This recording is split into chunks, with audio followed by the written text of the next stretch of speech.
Hello yes welcome to our channel. ప్రస్తుతం మనతో పాటు ఉన్నారు డాక్టర్ శ్రీనివాస్ గారు. సార్తో మాట్లాడే ఈరోజు మైగ్రేన్ సో అసలు ఎందుకు వస్తుంది, దీని రిలేటెడ్ మనం తగ్గించుకోవాలి అని అంటే ఏమైనా హోమ్ రెమెడీస్తో పాసిబుల్ అవుతుందా, ఆయుర్వేదిక్లో ఎలాంటి చిట్కాలనే ఉన్నాయి అడిగి తెలుసుకుందాం. నమస్తే సార్.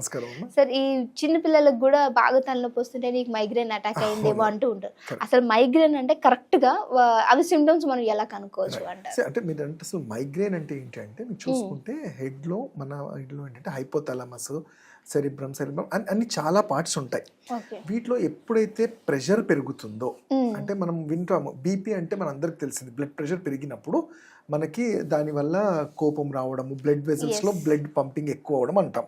సో అలానే ఈ మైగ్రేన్ లో వాస్కులర్ హెడేక్స్ అంటాం. అంటే మన బ్రెయిన్ కి వెళ్ళే వెజల్స్ లో ఒక పక్కకి ఐదర్ లెఫ్ట్ కానీ రైట్ కానీ ఆ ప్రెషర్ పెరిగినప్పుడు ఆ సైడ్ అంతా కూడా హెడేక్ లాగా, అంటే పెయిన్ అంటాం. దాన్ని మనం హెడ్లో వస్తుంది కాబట్టి హెడ్ ఏక్ అంటాం. అయితే అంటే అందులో ఉండే బ్లడ్ వెజల్స్కి దానికి కావాల్సిన దానికన్నా ఎక్కువ ప్రెషర్ పెరగడం వల్ల ఉంటుంది. అయితే అది పిల్లల్లో కూడా ఉంటుంది, పెద్దల్లో కూడా చూస్తూ ఉంటాం. సార్, అయితే దీన్ని తగ్గించుకోవడానికి నిజంగా మన ఈ వంటిల్లే వైద్యానికి నేస్తాం అంటారు కదా, ఏమన్నా ఉన్నాయంటారు ఐటమ్స్? తప్పకుండా. అయితే కానీ అన్ని సందర్భాల్లో మనము ఆయుర్వేదంలో ఉన్న బెనిఫిట్ ఏంటంటే మేము ఎంత మెడిసిన్స్ ఇచ్చినా అవన్నీ మన వంటింట్లో దొరికేవే, మనకి మన గార్డెన్లో దొరికేవే, మన హర్బల్ గార్డెన్లో ఉండేవే ఉంటాయి. బట్ కాకపోతే ఏంటంటే అవి ఎలా అంటే అలా పడితే వేసుకుంటే వాటి గుణం ఉండదు. అది మీ తత్వాన్ని బట్టి. అంటే ఆయుర్వేదంలో చెప్పడం వాత పైత్య కఫ అంటాం. అంటే మీకు ఇప్పుడు మనం జనరల్గా అందరూ వింటాం తులసి లాంటివి తీసుకోమంటాం, మన అందరికీ పనిచేయదు. ఎందుకంటే దాన్ని ఇచ్చే పద్ధతిలో, దాని అనుపానంతో ఎవరికి ఇవ్వాలి, ఏ టైంలో ఇవ్వాలి అనేది కూడా చాలా ఇంపార్టెంట్. ఎస్పెషల్లీ ఇప్పుడు మైగ్రేన్ తీసుకోండి. మైగ్రేన్ నేను ఇంతకు ముందు చెప్పినట్టు ఆయుర్వేదంలో దీని శిరశూల అంటాం. వాతం పెరిగినప్పుడు శిరశూల అంటాం. ఆర్తవ భేదకం. కొన్ని సందర్భాల్లో సన్ రేజ్ అవుతున్నప్పుడు పెరిగిపోతుంది, అంటే సూర్యుడు పెరుగుతున్న కొద్దీ హెడేక్ పెరుగుతుంది, రాత్రికి తగ్గిపోతుంది. అలానే కొన్ని సందర్భాల్లో బ్రైట్ లైట్స్ చూసినప్పుడు కూడా వాటి మీద ప్రెషర్ పెరుగుతుంది. అలా టైంకి ఫుడ్ తీసుకోకపోయినా హెడేక్ వస్తుంది. సో ఇన్ని కారణాలకి మనం ఏదో ఒక్కటి హోమ్ రెమెడీగా అంటే ఒకటి తీసేసుకుంటే అయిపోతుంది కాదు.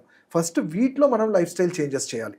అంటే మీరు మైగ్రేన్ చూస్తే వాళ్ళకి ఏంటంటే ఒక్కొక్కసారి నిద్ర సరిగ్గా లేకపోవడము, ఎక్కువ సన్ రేస్లో ఎక్కువ ఎండలో తిరగడం ఇలాంటి ఉంటాయి. అవి వీలైనంత వరకు అవాయిడ్ చేయమంటాం.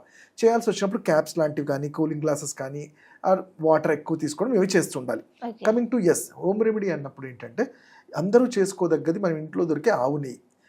ఆవు నెయ్యిని ఉదయాన్నే బ్రష్ చేయగానే మీకు ఉన్నా లేకపోయినా, అంటే ఆ టెండెన్సీ ఉన్న వాళ్ళకి రోజు ఉదయాన్నే ముక్కులో 4 చుక్కలు వేసుకోవడం వల్ల ఈచ్ నాస్ట్రిల్, దాన్ని నస్యకర్మం అంటాం. అంటే ఈ ఆవు వేసుకుంటే మంచి అవుతుంది. ఎందుకంటే మీరు చూడండి, ఆవు నెయ్యిలో ఉండేది ఏంటంటే దాన్ని బృంహణం అంటాము. వాతాన్ని పైత్యాన్ని తగ్గించే గుణం ఆవు నెయ్యిలో ఉంది. అది ముక్కులో వేసుకుంటే ఎలా పనిచేస్తుంది అంటే జనరల్ గా మనకి ఇది గేట్వే అంటాం. హెడ్ కి మనకి గేట్వే. ఎప్పుడైతే ముక్కు ద్వారా వేస్తామో ఈ హైపోథాలమస్ లో మాక్సిమం ఆక్సిజనేషన్ పెరుగుతుంది.